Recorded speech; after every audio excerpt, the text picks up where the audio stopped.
বাড়িতেই যদি এত সুন্দর কালারের আর কেমিক্যাল মুক্ত সিঁদুর বানানো যায় তাহলে আর দোকানে যাবেন কেন বন্ধুরা? ঘরে থাকা উপকরণ দিয়ে এরকম কেমিক্যাল মুক্ত সিঁদুর বানিয়ে এবার থেকে ব্যবহার করবেন, আপনাদের স্কিনের কোনো ক্ষতি করবে না।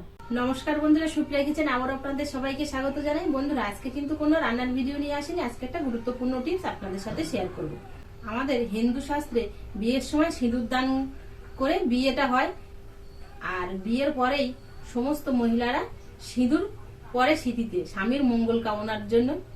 তো আমরা সেই সিঁদুর কিন্তু দোকান থেকে কিনে নিয়ে আসি, নিয়ে তারপরে আমরা ব্যবহার করি।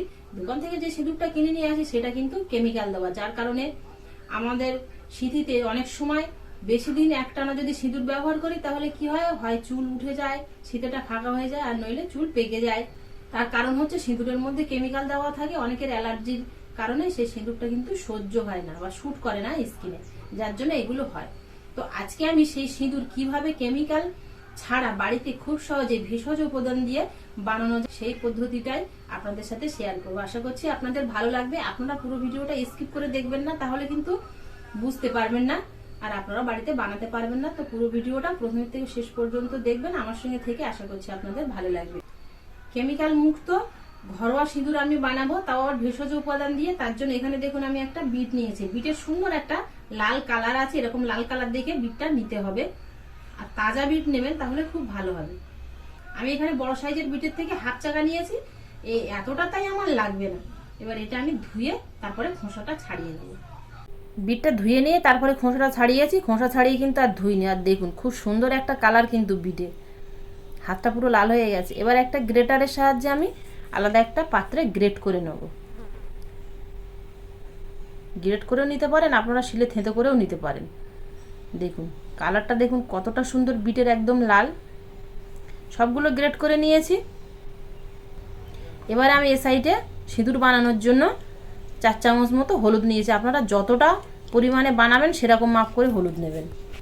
এবার একটা ছাঁকনি নিয়েছি, এর মধ্যে আমি গ্রেট করা বিট নিয়ে নেব, আর একেবারে সরাসরি এইভাবে রসটা এই হলুদের মধ্যে দেব। তবে আপনারা আলাদা করে রসটা বের করেও নিতে পারেন, সেক্ষেত্রে টাইমটা অনেকটা লাগবে, ওই জন্য আমি একেবারে নিলাম। দেখুন কালারটা কত সুন্দর এসছে দেওয়ার সঙ্গে সঙ্গে, পুরো লাল। তাহলে ভাবুন শুকানোর পরে কালারটা কত সুন্দর হবে। একটু বেশি পরিমাণে দিতে হবে, আপনারা যতটা বেশি পরিমাণে দেবেন তত ভালো। একদম পাতলা করে দিতেও পারেন, আমি একটু শুকনো শুকনো করে দিয়েছি দেখুন।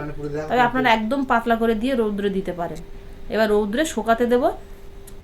যদি চড়া রৌদ্র থাকে তাহলে কিন্তু ঘন্টাখানিক বা ঘন্টা 2-1-এর মধ্যেই শুকিয়ে যাবে। শুকিয়ে গেলে আবার আপনাদের সামনে আসছে। সিঁদুরটা পুরোপুরি শুকিয়ে যাওয়ার পরে আমি চেলে নিয়েছি, তো আপনারাও চেলে নেবেন। আর চালানোর পরে দেখুন কালারটা কতটা সুন্দর এসছে।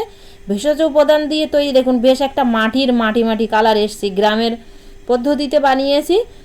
তো আর যে সকল বন্ধুরা এরকম সিঁদুর পছন্দ করেন, আপনারা কেমিক্যাল মুক্ত এই সিঁদুর বাড়িতে বানিয়ে ব্যবহার করতে পারেন। আশা করছি আপনাদের স্কিন বা শরীরের কোনো ক্ষতি হবে না, চুলেরও কোনো ক্ষতি হবে না। আপনারা কৌটোয় ভরে রেখে এই সিঁদুর অনেকদিন ব্যবহার করতে পারবেন। আপনারা কিন্তু এই সিঁদুরটা বানানোর মধ্যে আর কোনো কিছু ব্যবহার করবেন না, যেমন লেবুর রস আর ঘি। ঘিটা তো মোটেই ব্যবহার করবেন না, কারণ যেটুকু চুল কাঁচা আছে সেটা কিন্তু পুরোটাই পেকে যাবে ঘি ব্যবহার করলে।